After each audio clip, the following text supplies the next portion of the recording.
Yet Egypt succeeds in preserving its sovereignty. However, with increasing pressure from all around, the Ptolemies gradually lose their overseas possessions. That they're still able to assert themselves as a major power is due to a new player on the political stage: Rome. During the 3rd century BC, Rome ascends to the first rank of Mediterranean powers, eliminating rival after rival. After losing 2 wars, Carthage's role as an eminent power ends in 201 BC.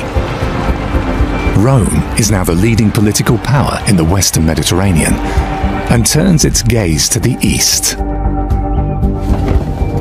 The seemingly unstoppable rise of Rome yields an unexpected advantage for Egypt and the hard-pressed dynasty of the Ptolemies.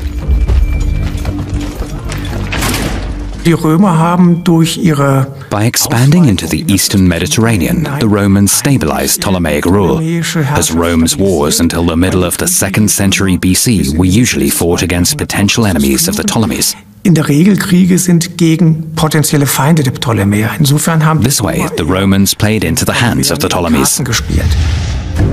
Ptolemy VIII rules Egypt from the mid-2nd century BC. Alas, he has an image problem. As is tradition with the Ptolemies, the VIII likes to flaunt the wealth of his dynasty.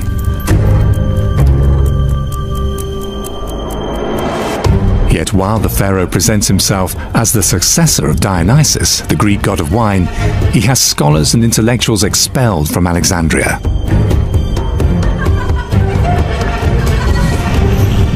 They take revenge in their own way. They revile Ptolemy VIII not just as a pleasure-seeking drunkard, but also as a tyrant and a cruel ruler who cares little for the welfare of his subjects. Many Ptolemies acquired positive, well-sounding bynames. Ptolemy VIII called himself Euergetes, the benefactor. However, this was turned into the opposite by the Alexandrians, who called him Kakagetes, the malefactor, or simply Physcon, the fat one. The 8th Ptolemy becomes infamous for a cruel family drama. He marries his sister, rapes his niece, marries her, banishes his sister, then is himself driven out of Alexandria by his ex and takes brutal revenge. Sie haben ein gemeinsames Kind. They have a child together, Memphites. Ptolemy, who was in Cyprus at the time, succeeds in luring him over to the island and kills him, cuts him up, and sends the package to his sister in Alexandria as a birthday present. Als Geburtstagsgeschenk nach Alexandria. Horror stories like this are of little help in stabilizing the rule of the Ptolemies. Therefore, good relations with Rome are all the more important. The influence of the Romans in Egypt is steadily growing. However, the Senate is still reluctant to annex Egypt.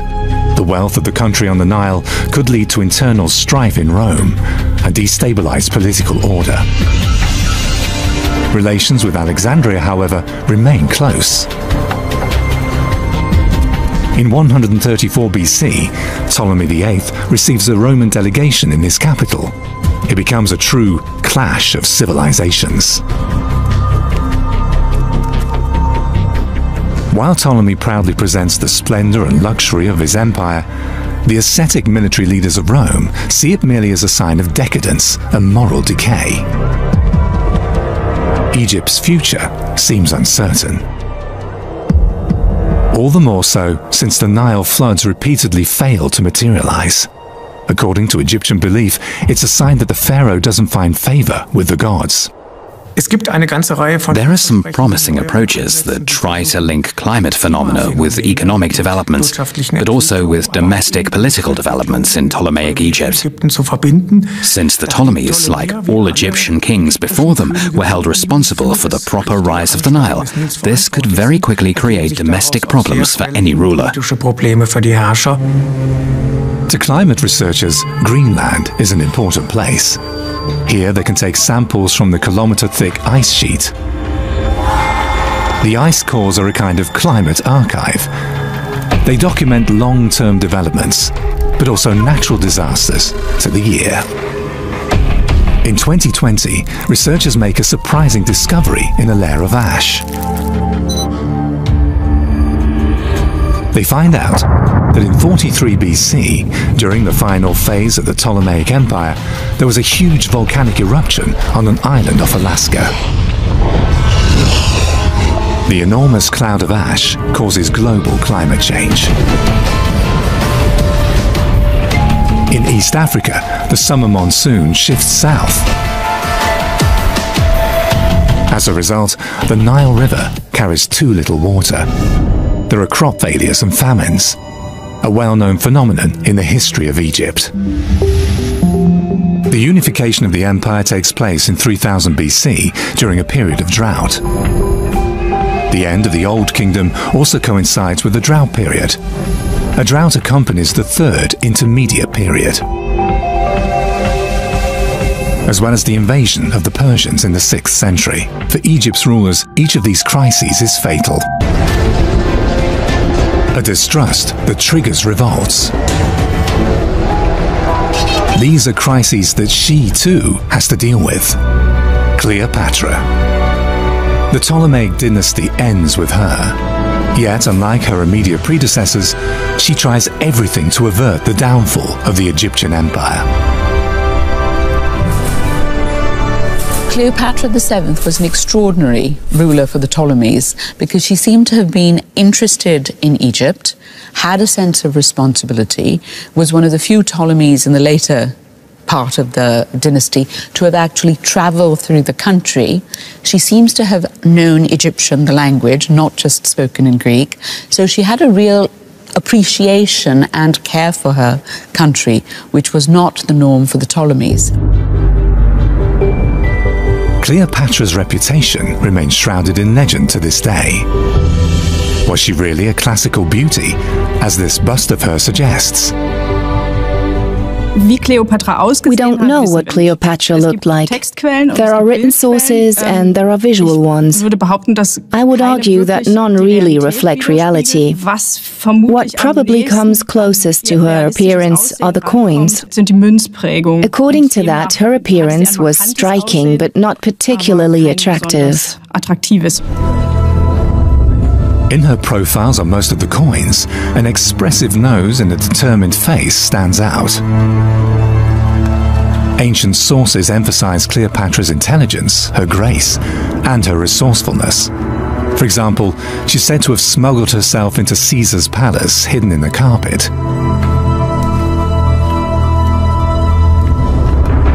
Cleopatra asked the Roman for help in the throne dispute with her brother, a risky gamble with the most powerful man in the world at the time. She's contending with this colossal giant, an empire now that dwarfs even that of Egypt at its greatest extent, Rome. I mean, Rome was so powerful, and I think maybe Cleopatra, I would like to think, was doing her best to navigate Egypt around and with this gigantic power of Rome. At the time of Cleopatra and Caesar's first meeting, Rome has long been the undisputed leader of the Mediterranean world. Caesar himself has pushed Rome's boundaries even further. So far, Egypt has been able to maintain its independence. Yet, the future of the Pharaonic Empire is already inextricably linked to the fate of the Roman Empire. In Alexandria, Cleopatra and Caesar forge an alliance that benefits both. Thanks to Caesar's intervention, Cleopatra becomes the sole ruler of Egypt. Caesar, for his part, gets a reliable partner who secures him the wealth of Egypt, above all, the grain supplies for Rome. When Cleopatra becomes pregnant by Caesar, the alliance seems sealed. Her political methods were certainly unconventional, and that includes her relationship with Caesar. She had a child with him, so there must have been a kind of personal relationship. However, there certainly were bigger issues at stake. It's obvious that behind this partnership, there were some definite political intentions on both sides. Yet Cleopatra's plans fall apart when Caesar is assassinated in Rome in 44 BC. The queen must now protect herself and her son, the heir to the throne, and prevent falling victim to internal Roman politics.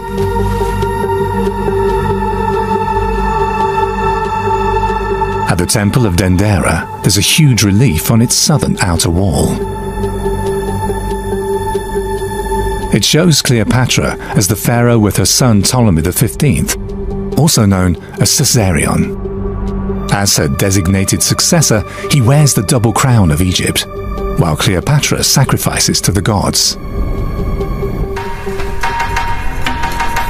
A decree from 33 BC bears the signature of Cleopatra. Under it is written in Greek, "Genosthoi, so it shall be." It's the only known handwritten record of an ancient Egyptian ruler.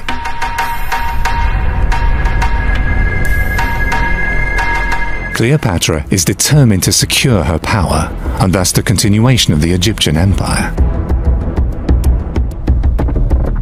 The realm of the eternal gods and godlike pharaohs, with a proud past of 3,000 years.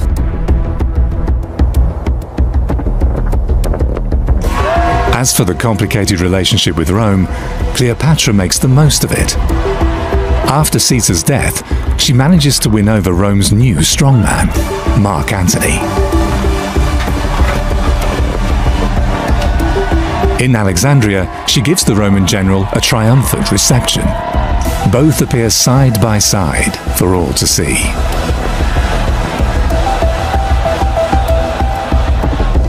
Antony even has coins struck carrying their double portrait. In Rome, Cleopatra is labelled the whore of the Nile, which is quite to the liking of one man, Octavian, Caesar's adopted son. He was once an ally of Mark Antony, now they're deadly rivals. Octavian declares war on Egypt. In 31 BC, the forces clash. In the naval battle of Actium, the Egyptian fleet suffers a catastrophic defeat.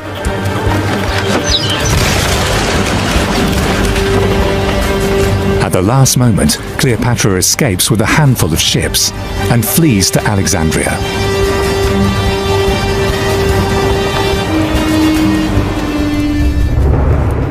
The pharaohess knows that all is lost. Like her lover, Mark Antony, she sees only one way out: suicide. That she kills herself by the bite of a snake probably belongs to the realm of legend. Yet most researchers agree that she resorted to some sort of poison. With Cleopatra's suicide, the history of ancient Egypt as a sovereign state ends.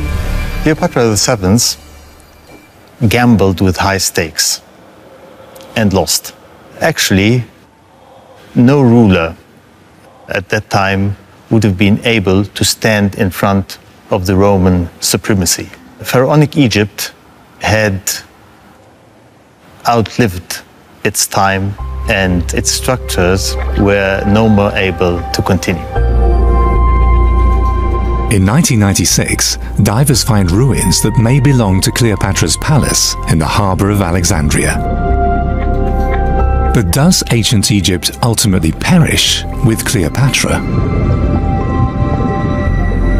With the death of Cleopatra VII, Ptolemaic rule ends, but that does not mean the end of Pharaonic Egypt. Since the Roman emperors, who subsequently integrated Egypt into the Roman Empire, also have themselves portrayed as pharaohs in Egypt, and they continue the building projects the Ptolemies had initiated.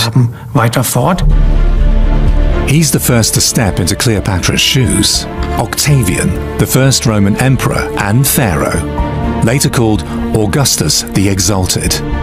He makes Egypt his personal province. Due to its abundant grain resources, the land on the Nile is an important backstop to his power. All future emperors will do likewise. Thanks to the fusion of Greek and Egyptian culture, the Ptolemaic dynasty leads Egypt into a final period of glory. When this balance breaks, their era comes to an end.